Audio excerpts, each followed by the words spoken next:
Hello, everybody. This is Rick Will, and today I want to talk about. If you asked me what the biggest cartoon to come out of the 2020s was, I would say Invincible, no hesitation. The show premiered in 2021 to very little hype outside of its hardcore fans. But by the end of episode 1, the show shot off into the stratosphere and is the talk of the town every time a new season drops. Well, before fading away again as people talk about the new thing coming out more, but that seems to be par for the course in this day and age of media discussion. It always surprises me how popular the show is whenever it comes back. I can't think of any cartoon to come out in the 2020s to reach this level of popularity besides maybe the Amazing Digital Circus. And for the longest time I wondered why it was this big. I didn't watch the series when it first came out because I got spoiled on the Omni-Man thing at the end of episode 1 and was put off from it. I decided to binge the series earlier this year while season 4 was airing, and for the most part, it's a good show. I have some problems with it, things I didn't like that I'll discuss further in the video. Season 1 felt like the highest peak the series would reach for me since I didn't quite like seasons 2 and 3 that much. But season 4?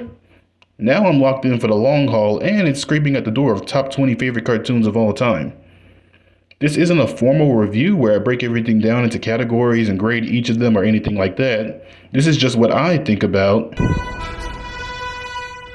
Invincible is an Amazon original animated series that adapts the Invincible comic book series published by Image Comics.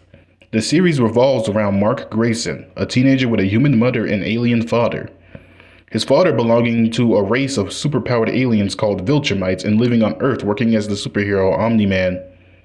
Being a late bloomer, Mark just develops his powers in his late teens and is trained by Omni-Man for most of season 1, unaware his father has ulterior motives for being on Earth. The series follows Mark as he adjusts to becoming a superhero and the trials and tribulations that come with being one. It follows his love life and family life and how they both conflict and become part of his superhero life. And it follows Mark learning about his father's deception and the impact it has on his family, and the Viltrumites eventually planning to take over Earth. It's not the most unique superhero story ever told, but it is pretty solid. The show has a huge supporting cast of characters with their own stories and dilemmas that make up for it. Though some characters do overstay their welcome and have their stories dragged out without any real development. The superhero and Viltrumite stuff is cool, but admittedly, aside from the occasional scene, action sequences aren't great along with vagrant power scaling issues. The love life stuff, it's okay. Personally, I thought Amber and Mark were the better couple because they actually felt like a couple. After a while, Mark and Eve feel more like each other's therapy counselor than a couple. But the family side of the story, Mark's relationship with his mom, Debbie, we'll talk more about her in a minute. She probably deserves her own whole section. Mark and his little brother, Oliver. The Graysons trying to move on and heal after Omni-Man's betrayal, and Nolan's redemption afterwards.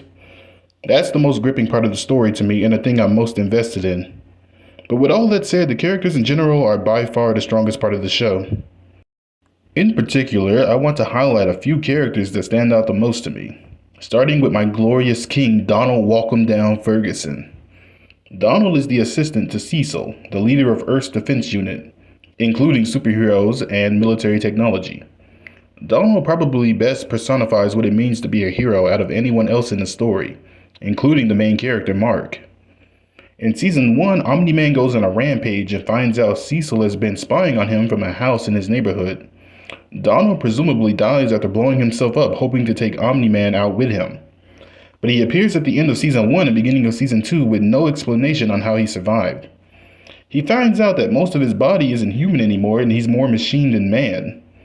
He questions Cecil on this, believing it was his doing, but finds out that Donald regularly puts himself in peril to save lives and dies from doing so, being put back together less human every time. He purposefully has his memories wiped to forget that this happened so he can keep going out and saving lives without feeling the fear of knowing he will most likely die once again. This man is a king. We do not get enough Donald in this series. He peaks as a character in season 2 and is almost a background character after that. He's always nice to have on screen though. You don't have to worry about ulterior motives or giving Mark the runaround or anything. He's probably the most sincere and heroic character in the series. If I had only one criticism of the series, it would be that there isn't enough Donald Ferguson on my screen. Let my goat shine some more. Next, I have to talk about the Queen, Debbie Talcum Down Grayson. Debbie is the mother of Invincible and the wife of Omni-Man, and the only reason neither of them have gone rogue. I usually don't care for multiverses and time travel in stories because they more often than not lower the stakes and usually aren't very interesting in the first place to me. I'm a firm believer in infinite possibility leads to less creativity, and Invincible unfortunately falls into some of those pitfalls for me. But if it did one thing good with the multiverse, it showed even more the strength of Debbie as a character, as well as Mark and Nolan. In most other universes, Invincible becomes evil and either teams up with his dad or even kills his dad as well as his mom. I've heard that the reason there's so many evil Invincibles is possibly because Omni-Man ends up killing him, kind of like how he almost did at the end of season 1. The way Debbie raised Mark and softened Nolan, all while standing up to them and giving them a tongue lashing when she sees them start to slip into a less human mindset, is the reason Mark turned out as good of a hero as he has and why Nolan is on the redemption arc he's on now.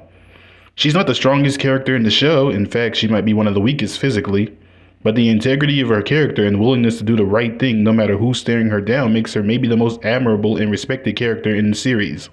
And finally, we have the King, Grand Regent Thrag.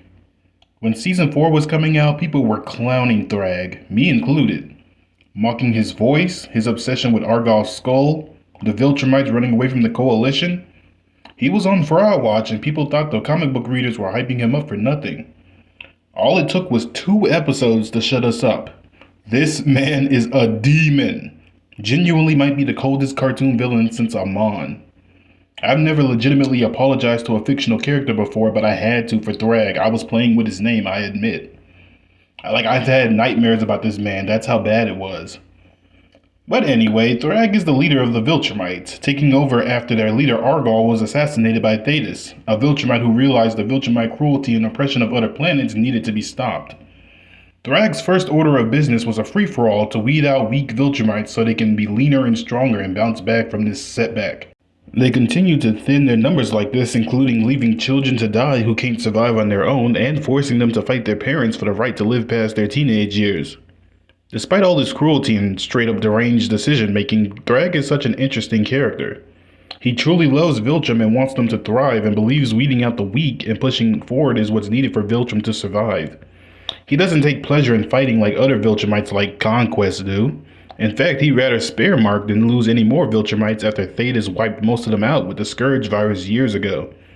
Even remarking he considers Mark a true Viltrumite while Oliver he can care less about and doesn't even consider him a Viltrumite at all. Thrag offered a nice breath of fresh air into the series.